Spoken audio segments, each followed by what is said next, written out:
Jean-Michel Apathy, Sandrine Rousseau, Alice Coffin, des propos polémiques sur l'affaire Philippines. Bon, là, on aura des petites parenthèses sur ça. Il y a aussi le député LFI Antoine Léaumont accuse Julien Audoul d'arborer une veste à l'honneur d'Hitler. Oula, j'ai hâte. Largement ici, dont on continuera à parler. Et je voulais qu'on revienne sur des propos le dog polémiques whistle de Jean-Michel Apathy, Sandrine Rousseau et Alice Coffin. Regardez ce qu'a dit Jean-Michel Apathy sur RTL. Il est revenu sur ce drame, il a confié la xénophobie prend le pas sur la nécessaire lutte contre le viol. Regardez ce qu'il dit. Je suis très frappé qu'on parle d'abord et presque exclusivement de l'étranger et pas du viol. Ce jeune homme qui arrive, il est mineur sur le territoire français. Il ne vole pas, il viole. Pendant sa détention, puis dans le centre de rétention administrative, il a été parfaitement calme. Mais dès qu'il ressort, il viole.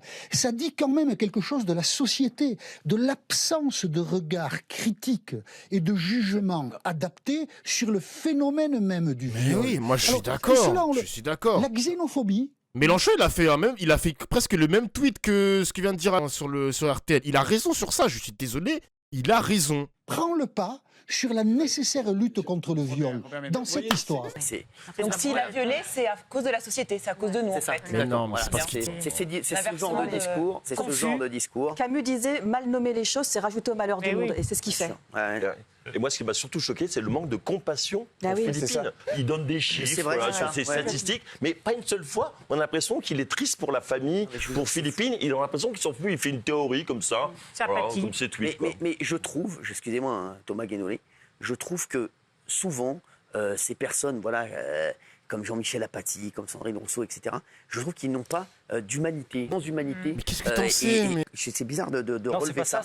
Moi, je vous dire, ici, on pense qu'à une seule chose, on pense aux parents de Philippines et on se met à leur place. Eux, on a l'impression que c'est des chiffres. Et puis, ce qu'il dit, excusez-moi, Thomas Guénolé, je crois que vous êtes d'accord avec lui. Pas exactement, mais en partie. Oui. En partie. En fait, non, mais c'est tout le monde woke, ça. Non, c'est pas ça. C'est que d'abord, il y a un truc sur lequel je suis mal à l'aise. C'est quand je vois énormément de gens verser des larmes de crocodile sur un drame humain de telle ou telle personne qui meurt et qui en font vraiment des caisses sur le fait que c'est terrible, etc. et qui n'iront en réalité jamais se recueillir sur la tombe de cette personne et qui, 2 semaines après, parleront d'autre chose et n'y penseront plus jamais. Je trouve que l'émotion, quand elle est à ce point passagère et surtout quand elle est relayée par tout un certain nombre de milieux bien situés. Si vous voulez dire, l'émotion, elle n'est pas. Moi, je peux te dire. Il y en a qui la feignent, c'est ça que je dis. Il y en a qui la feignent. Mais qui, c'est un procès d'intention? Qui, en fait? Qui la feint? Il y a toute une partie des relais d'extrême droite dans ce pays qui ne s'intéressent au viol, qui ne s'intéressent au meurtre et au viol que quand ce sont des étrangers. C'est vrai. Mais Géraldine, tu es aveugle, mais il a raison. Il dit que tout est politisé, mais la classe politique elle-même, surtout l'extrême droite, s'est emparée de cette affaire. Mais Géraldine, elle a des œillères, gros. Elle comprend pas, gros. À ce temps-là, on a 50 violeurs made in France, et ça, par contre... L'affaire monte sur les bêtes. C'est pas ce que je dis. Je dis juste que ça va être moins traité par les milieux... C'est ça que je dis. Il a raison. Que ce soit là, croyez-moi, quand il voit ça, je suis persuadé que ça le mine. C'est con, il l'a pas dit. Par contre, on l'a entendu déjà sur Philippines. Ah non, mais oui, c'est normal. Vous voyez bien, il n'y a pas de raison. Vous savez pourquoi aussi, Thomas Guénolé? C'est là que vous êtes hors sol totalement. Hors sol. En plus, et je le redis. Non, mais oui, vous êtes hors sol totalement. Pourquoi Philippines, ça nous énerve, ça nous émeut, ça nous attriste? Parce que ça aurait pu être évité. Ça aurait pu être plus qu'évité. Et ça, c'est extrêmement grave. Sur l'OQTF? Mais bien sûr que ça aurait pu être évité. l'OQTF? Il n'a rien à faire ici. C'est l'OQTF qui est un système débile en soi. Donc arrêtez de vous focaliser. C'est un truc qui ne devrait pas exister. Ce truc est débile, c'est pas ça. Ce Marocain qui est... Mais il aurait été toujours en taule. Ce Marocain récidiviste n'avait rien à faire en France. Pas en tant qu'étranger. Mais c'est pas en tant qu'étranger. Le mec, il a violé. Déjà franchement, les gars, c'est de sortir en prison après 2 années. Mais le juge, je suis désolé les gars, faut attraper ce juge de merde, hein. Je ne sais pas qui est le grand colossal enculé qui l'a libéré de prison après 2 années, mais c'est abusé, genre 2 ans, allô, 2 ans, genre c'est... C'est en tant que violeur, il n'aurait pas pu sortir. Et c'est là-dessus qu'il mais justement, il n'aurait pas dû bénéficier de réduction de peine. Mais oui, il n'aurait pas dû. Non mais alors, il aurait violé après, il aurait sorti après. Dès qu'il sort de prison, on doit le ramener dans son pays. Merci, au revoir. Ah oui, c'est comme ça. Quel que soit sa Il n'a rien à faire ici. Arrêtez de voir le racisme. Mais c'est pas ça que j'ai dit. Je dis que par rapport à le système est débile parce que ça consiste à demander à quelqu'un de rentrer chez lui. Et après, vous vous étonnez qu'il ne le fasse pas. Ce système est débile. Il n'y a pas de système qui est... Il faut organiser des charters comme faisait Nicolas Sarkozy. Il faut organiser des charters. Je suis désolé. Des charters. Les gars, des charters et puis. Ah, c'est les mêmes paroles que. Ouah, c'est les mêmes paroles d'extrême droite que. Comment il s'appelle le vieux là, les mecs qui avait démocratisé le mot rémigration. Comment il s'appelle le mec? Non, pas. Attends. Rémigration. Ouais, Delesquin, fils de. Il devient quoi ce mec? Comment il s'appelait Delesquin? Mais c'était quoi son prénom déjà? Attends, je vais taper Delesquin. Charter.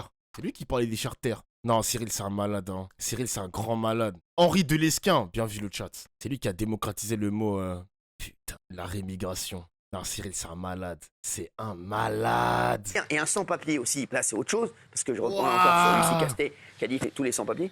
Un sans-papier, une faute, une erreur aussi. C'est terminé. Merci. Il n'aura plus aucune chance d'avoir ses papiers.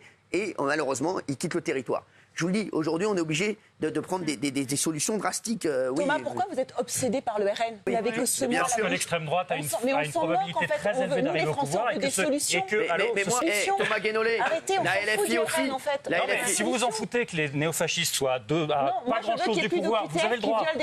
Vous avez aussi le droit d'être pour, puisque c'est légal, hélas. Je vous rappelle quand même, Thomas, que si le RN vient au pouvoir, c'est parce que le peuple l'a voulu. Ils n'ont pas pris le pouvoir, ils n'ont pas. Ça y est, bien. Vous soulevez une question que je traite dans le bouquin dont vous avez eu la gentillesse de faire la promo. Il n'est pas plus tard qu'hier. C'est la question: est-ce qu'il est légitime d'entrer en résistance contre un gouvernement d'extrême droite alors qu'il aurait gagné les élections? Et ma réponse est oui. Parce qu'au-dessus du vote des gens, il y a les principes républicains. Pas du tout. Thomas Guénolé. Mais je vous réponds. Voilà. Qu'est-ce qu'on fait contre Thomas Guénolé, moi je vais vous dire, aujourd'hui, les Français ils veulent des solutions, que ce soit au Rassemblement National, LFI ou ailleurs. Ils veulent des solutions parce qu'ils en ont marre de voir des affaires comme celle de Philippines. On en peut Il a une armure en béton, le mec. Hein. Franchement, il prend des balles de partout là. C'est fou là là. Force à lui, les gars. Hein. Donc on se dit, ou bien il se bouge le cul, ou bien ça va pas aller. Toi, t'es facho, toi, t'es xénophobe. Bien sûr. Et Thomas, je l'aime beaucoup, mais vous êtes, pour moi, vous êtes un ralentisseur, vous êtes ce qu'on appelle un dodan de la société. Mais vraiment, un ralentisseur. Si je suis sur la montée de l'extrême droite, c'est un honneur. Oui, vous êtes un dodan de la société, vraiment. Si c'est un dodan de la montée du RN, c'est un honneur. Vous êtes un dodan sur l'autoroute, ça veut dire que c'est une catastrophe. Ça veut dire vraiment, c'est catastrophe. Pour la bagnole fasciste, j'espère. Par ailleurs, vous... Bien répondu, Moi, je suis choqué par ce que tu as dit sur l'émotion. Notre émotion, elle est sincère. J'ai pas parlé de la tienne. Non, mais attends, l'émotion, je pense, de tous ceux qui s'émeuvent est sincère. Ils sont émus pour Philippine, pour sa famille. Ils sont aussi émus égoïstement parce qu'ils ont peur que ça leur arrive à eux, à leurs filles, à leurs femmes, à leurs enfants. J'ai pas dit ça pour toi, j'ai dit ça pour certains relais d'extrême droite. La preuve, ils sont à géométrie variable. C'est pour ça que c'est pas sincère. Donc si tous ceux qui sont émus sont à géométrie plus que variable. Donc si tous ceux qui sont émus feignent leur émotion, ça veut dire que toi, tu n'es pas ému, tu t'en fous? Ça te fait rien de voir cette affaire? En fait, moi, je voulais pas en parler, mais je suis dans le spectre de l'autisme, donc je réagis pas comme vous. Je suis désolé. C'est comme ça. Vous avez vu la carte de l'autisme, oulala. Il s'est un peu échappé là. Hein. Il s'est un petit peu échappé le garçon là. Le Joker. Franchement la carte Joker là. Ok, je te l'accorde. Je te l'accorde. J'ai rien vu venir, mais il a dodge. Il a dodge. Il a réussi à dodge l'ulti de Cartus là, bien joué à lui. Non franchement bien joué à lui. Est-ce qu'on a l'image? C'est médical. Hein. Non mais c'est un ouf. Ces militants d'extrême gauche qui ont arraché les affiches de Philippines, d'affiches de Philippines. Comment ça? Je vais vous montrer ça dans un instant. Je voudrais faire réagir Thomas Guénolé. Il va nous dire si c'est à géométrie variable aussi. Et je vais vous dire, ceux qui sont à géométrie variable pour moi, dans leur émotion, c'est surtout la LFI. Excusez-moi. Hein. Oh là là. Mais il vient de te donner des exemples comme quoi il y a des mecs d'extrême droite, comme par exemple, comment il s'appelle là, le Damien Rieu, je sais pas quoi. Le mec, il parle de Philippines, mais il parle pas de Mazan, parce que c'est des blancs, etc. C'est à géométrie variable. Il a raison sur le coup, Guénolé. Il a raison. Et je ne sais pas pourquoi Cyril, il fait le porte-parole des mecs d'extrême droite. Là, c'est l'avocat, limite. C'est leur avocat. Ça, c'est vraiment, alors eux, ils ne sont qu'à je peux dire un mot là-dessus, parce que je voudrais faire une mise au point, parce que comme on est très regardé, je vais en profiter. J'ai été avec Mélenchon et LFI dans ma vie pendant très exactement 1 an et demi. Ah ouais. On s'est séparés, fâchés. Maintenant, on n'est plus en conflit. Fasciste, pas fâché. On n'est plus en conflit, Fasciste, mais il a dit. ça fait, et c'était il y a 5 ans. Et donc, quand on me ramène à chaque fois à t'as bossé avec LFI, en fait, je me sens comme un mec qui est sorti avec une fille pendant 1 an et demi, il y a 5 ans, et on lui parle tout le temps de son ex. C'est un peu gonflant, mettez-moi à ma place. Il a raison. C'est bien. Non, c'est pas ça. C'est juste que moi, la totalité est tournée, mais le reste du monde ne la tourne pas. Je demande qu'on me laisse être gentiment de gauche. Alors, il a raison. Je suis d'accord. Voilà. Franchement, c'est bien de le préciser. Mais je n'ai pas de conflit avec eux. Je m'empresse de le préciser. Voilà. Vous devriez. Attention. Vous devriez.